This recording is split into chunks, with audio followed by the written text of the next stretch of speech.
थांबा थांबा, हा काही केक नाही, तर हा आहे रंग न टाकलेला हिरवा ढोकळा. हो हो, हिरवा. तुम्ही पिवळा पांढरा ढोकळा तर पाहिला आणि खाल्ला असेलच, पण आज हा पालक ढोकळा नक्की पहा आणि हो, ट्राय करून मला कसा झाला हे मला कमेंटमध्ये सांगा.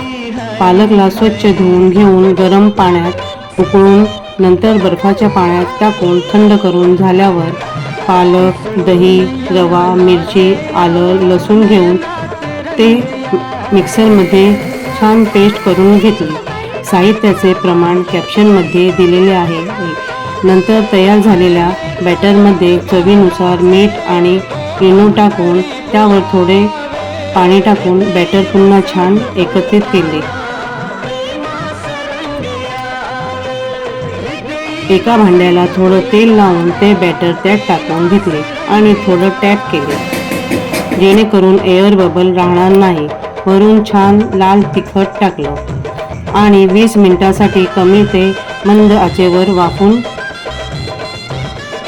घेतले. नंतर सुरीने चेक केले. आपला हिरवा ढोकळा तयार झाला.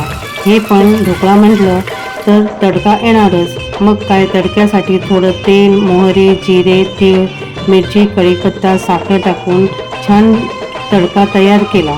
सुरीच्या साहाय्याने थंड झाल्यावर ढोकळा काढून घेतला. आपला हिरवा पालक ढोकळा यावर तडका टाकला